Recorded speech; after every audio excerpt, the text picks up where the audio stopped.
I don't think I've complimented it since the first episode review, but that opening song I still think is probably my favorite opening song of the season. That shit slaps way too hard, as did this episode. It was brutal. It was insanely funny. It was twisted as shit at points. It was, without a doubt, I think the peak of what we've seen this anime having to offer.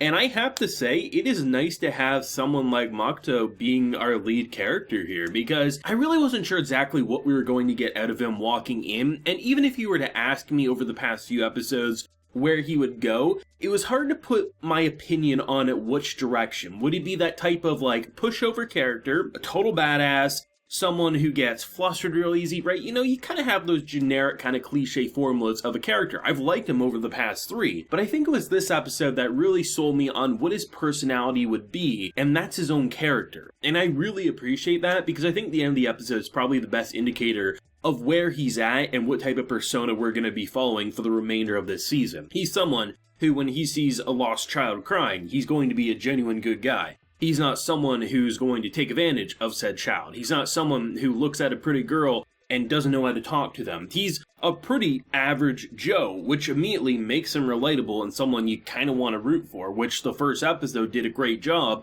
especially given the fact that they made him incredibly overpowered, yet it felt like he deserved that overpoweredness because of his persona. But I think when you have two characters who are as powerful as them, and they got the job done, rescued the sister, who just so happens to look like the sister of our main character, just with a different hair color, did great, took out Scum, the Scum got what they deserved, but when you see the landscape behind him, and how everything was destroyed, they need to be punished. And the fact that he takes the silk and the spider thread of Mio, wraps him up, attaches it to an arrow, and blasts them Team Rocket style, that is what sold me on who he is as a character. He's someone who has a great heart, he will help those in need, he isn't a complete pushover, but yeah, when shit hits the fan and gods treat him like shit, he will get down the dumps because he has normal human feelings, but he knows how to assert his dominance without being someone who's power hungry.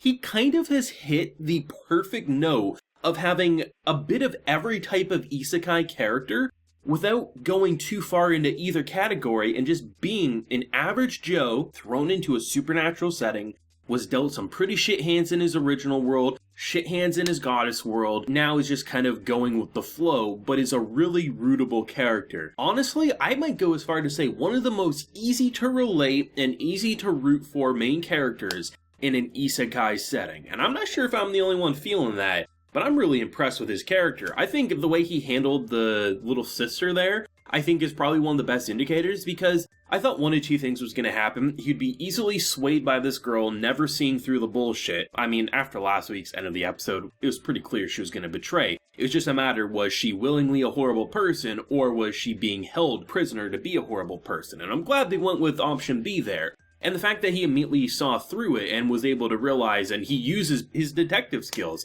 He becomes Batman, he analyzes the situation, and rather than giving in and frightening the girl, he just kind of goes with her while sending in his own, they can deal with the dirty word because they are so ridiculously powerful, and he has to keep himself out of the public eye and just considered to be one of the weaker characters in the series, at least to the general public. I'm just really impressed with that, and honestly, the action in this episode was pretty good as well. I didn't think we were going to get too much of it. I know when we had Tomoe there, she was pretty much kicking ass, taking names, and it looked pretty damn good. But I wasn't expecting there to be too much action when they went to rescue the sister, mainly because I felt like, well, they're so powerful, they're just going to one-shot KO, it'll be game over. And when the dude had literally this shield that kind of looked like it was pulled from Final Fantasy, I was like, okay, what's going on here? I like how they just had to get a little more heated up. They're like, okay, we're just going to bitch slap you a little bit. Oh, the bitch slap didn't work? Okay, we'll put a little effort into the punches. And to see the Looney Tunes level slapping from Mio, that sound effects had me dying. The animation was great because it just kept cutting back and forth, but the sound effects of just the non-stop slapping was the icing on the cake. But you just see the numerous characters get so destroyed. There was one character, I used him in the thumbnail, that it looked like he got hentai'd there. You know, the tentacle monster came down his throat and just, I don't know, looked like he enjoyed it a little too much. But just the number of fatalities and the fact that in the aftermath, they were arguing who was more powerful, and this poor girl who was tortured beyond belief now is rescued by maybe thinking to herself even worse monsters, who's the most powerful, and he's kind of nod in agreement. Yep, you guys are definitely the most powerful, as they destroy more of the city to prove who is the biggest bitch of them all. Holy shit. I'm really excited to see what's going to happen with the sisters there, because I imagine they'll probably go into the Mist Void along with the other creatures. Pretty much anyone he saves, I assume, is going to go live in that veil. But I'm interested to see what the similarities with the sister is, because, like he said, it is an exact copy other than the hair. But seemingly, I mean, anyway, if this is to be believed with the backstory, I mean, she's been there her whole life. So I'm very curious, maybe is it like a distant relative that he didn't know about? That could very well be the cause.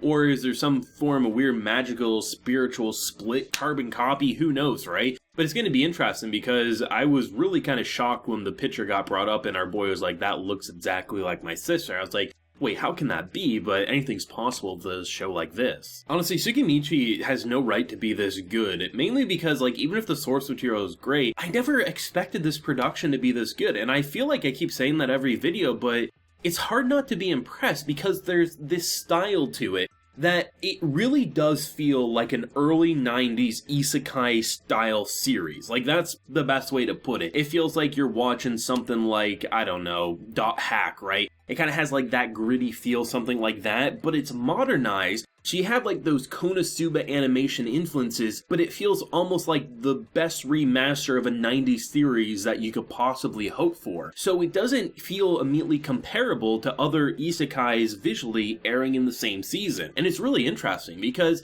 I know a lot of people will bring up the fact like, oh, our main character, he doesn't look ugly, he just looks like an average anime character, but you never know with these anime goddesses. They can go batshit wild and think he's the ugliest ever. But the fact that you have like such an interesting world that mechanically is so great. I mean, there's so many things that it really does feel like pulled from some great video game series, mixed with the similarities that you see in those isekai settings. But it's just so great to see how polished it is. Like, even the slapping, like I mentioned, it didn't need to be that funny and comedic, but a good sound effect director can really add to that comedy. It's good enough to just have, like, a good animation director, someone who gets the movements right, whether it's the seriousness of her main character, the twistiness of that horrible torture scene, the girl is crying and just, she looked like absolute garbage. Like, I mean, what did they do to her to emotionally break her like that? But the sound effects, I think, are so well done, and especially well done in scenes that last 5 seconds. Like, they don't need to be. There's just something really impressive about this production that just, I start the episode and I'm like, I can't wait to see how this world's gonna open up. By the end of the episode, I'm impressed by, once again, how the world opened up, but how much more I love the characters. I've already spoken at length about how much I love its main character, but these two girls,